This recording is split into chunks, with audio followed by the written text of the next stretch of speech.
오늘 말씀은 잠언 20장 16절에서 30절입니다. 키워드는 지혜로운 왕의 나라, 하나님 나라, 시작과 끝을 아는 지혜입니다.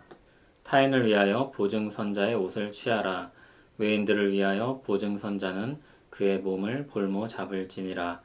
속이고 취한 음식물은 사람에게 맛이 좋은 듯하나 후에는 그의 입에 모래가 가득하게 되리라.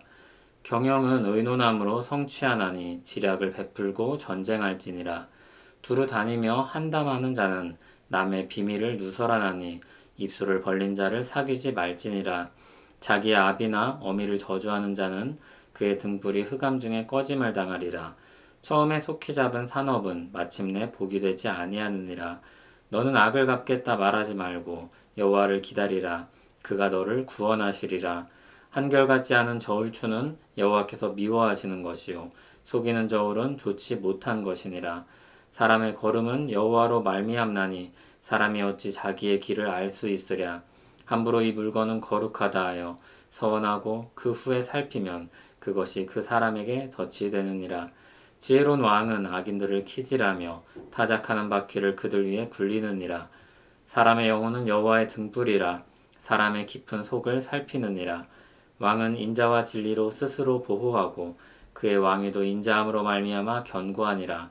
젊은 자의 영화는 그의 힘이요 늙은 자의 아름다움은 백발이니라. 상하게 때리는 것이 악을 없이 하나니 매는 사람 속에 깊이 들어가느니라. 아멘. 16절 17절은 나쁜 거래에 대해 말합니다. 16절은 계속해서 부정적으로 말하고 있는 보증에 대해서 이야기를 하고 17절은 속이고 얻은 것에 대해서 이야기합니다. 18절, 19절은 지략에 대해 말합니다. 이를 이루기 위해서는 의논이 필요한 법입니다. 18절의 전쟁은 진짜 전쟁일 수도 있고 치열한 삶을 전쟁으로 묘사한 것일 수도 있습니다. 19절에서 의논이 필요하지만 의논하지 말아야 할 사람, 멀리 해야 될 사람을 가르쳐주고 있습니다. 남의 비밀을 누설하는 자가 그런 사람입니다. 그런 사람은 공동체를 파괴시킬 수도 있고 또 신실하지 못함으로 말미암아 문제를 일으킬 수 있습니다.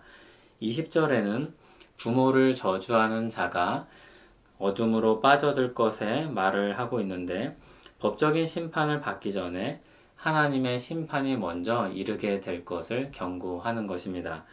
부모를 저주하는 이유가 무엇일까요? 아마도 부모의 유산을 서둘러 받기 위함일 것입니다. 21절이 그런 맥락에서 잘 어울립니다. 자신의 노력으로 얻은 것이 아니라 부모의 유산을 서둘러 취한 산업은 그에게 결국 복이 되지 못할 것입니다. 22절에는 복수를 하나님께 맡겨야 한다고 가르칩니다. 23절에는 부정한 거래에 대해 비판합니다. 이런 주제들은 하나님의 주권을 염두하고 있는 것입니다. 24절에 사람의 걸음이 여호와께로 말미암는다 하였습니다. 모든 인생의 순간들이 하나님께 달려 있으므로 사람이 자기 스스로 자만한 마음을 가지고 마음대로 살 것이 아니라 하나님을 의식하고 의지해야 될 것을 가르치고 있습니다. 25절 역시 그런 가르침입니다. 함부로 서원하지 말아야 할 것입니다. 성급한 서원은 자신에게 덫이 될 것입니다. 서원은 그것을 반드시 시행해야 합니다. 그러므로 충분한 고려가 필요한 것입니다. 책임질 수 없는 것을 성급하게 결정해서는 안 될 것을 가르치고 있습니다. 26절에는 지혜로운 왕이 등장합니다. 하나님께서 모든 것을 살피시며 지혜로 다스리는 것처럼 지혜로운 왕은 하나님의 뜻을 따라 세상을 통치합니다. 키질을 하듯이 악인을 걸러냅니다. 바퀴 역시 고문의 도구가 아니라 키질과 같은 기능으로 악인을 분리하는 그런 역할을 하고 있습니다. 지혜로운 왕은 하나님의 지혜로 악인을 분별합니다. 그래서 27절을 보면 사람의 깊은 곳을 살피시는 하나님에 대한 말씀이 나오고 있습니다. 28절에서 왕은 인자와 진리로 스스로를 보호하고 그 왕위도 인자함으로 말미암아 견고히 선다고 가르칩니다. 인자와 진리는 하나님의 성품으로 지혜로운 왕이 하나님의 성품을 닮아 있다는 것을 가르쳐 주고 있습니다. 긍휼과 사랑으로 백성들을 살피고 진리로 선악간에 판단하여서 정의를 세우는 왕입니다. 그런 왕이 다스리는 나라는 하나님의 질서가 바로 서게 될 것입니다. 젊은 자는 그의 힘을 토대로 살 것이고 늙은 자는 자기 지혜를 토대로 삽니다.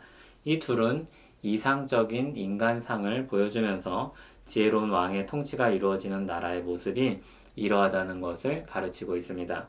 또한 30절에서 악에 대한 처벌을 말하면서 그것이 사람의 내면에도 영향을 미친다고 가르치고 있습니다. 물론 이런 체벌에 대한 가르침은 체벌 그 자체로 말미암아 기능한다기보다 잠언 전체와 성경 전체의 맥락에서 볼 때 지혜와 사랑으로 사용할 때의 유효성을 가르치고 있는 것이고, 더 나아가 하나님의 통치 아래서 이것이 시행될 때 선하게 이루어진다는 것을 생각해야 할 것입니다. 지혜로운 왕이 통치하는 나라는 진정, 정의와 사랑이 잘 어우러진 세계입니다. 하나님 나라가 바로 그러합니다. 악인은 걸러져서 심판을 받으며 긍휼히 여김을 받을 자는 보살핌을 받습니다. 인자와 진리로 통치되는 이 나라는 정당성과 따뜻함을 함께 가지고 있습니다. 그러한 통치가 실현되는 가장 작은 세계는 바로 신자의 가정입니다.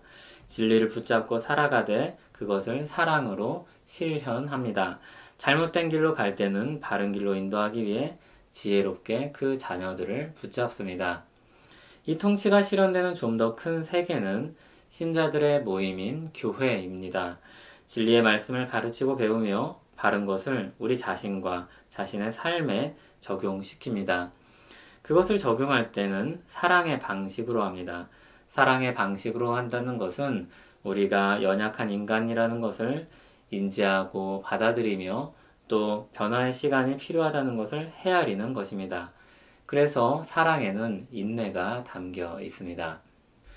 로마서 11장 36절은 이렇게 말씀합니다. 이는 만물이 주에게서 나오고 주로 말미암고 주에게로 돌아감이라.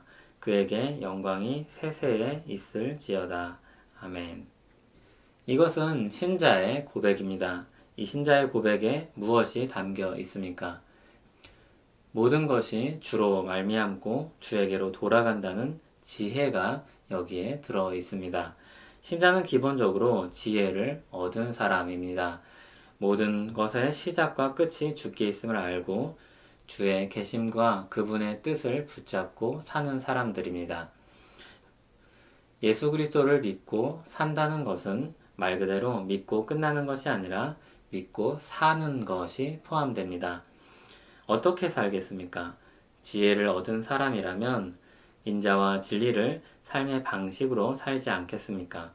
그리고 그 삶에는 주께서 주시는 은혜가 부어지지 않겠습니까? 이 은혜가 신자의 지혜를 따라 살기에 힘쓰는 우리 삶에 풍성하기를 소원합니다. 하나님 아버지, 우리를 사랑의 아들의 나라로 옮기신 그 은혜를 찬송합니다. 우리에게 베푸신 그 은혜로 말미암아 우리는 참 지혜를 얻었습니다. 우리에게 주신 지혜의 말씀이 우리 삶의 진정 유익이 되는 줄 믿습니다. 주를 따르는 우리에게 은혜를 주시옵소서. 예수님 이름으로 기도합니다. 아멘.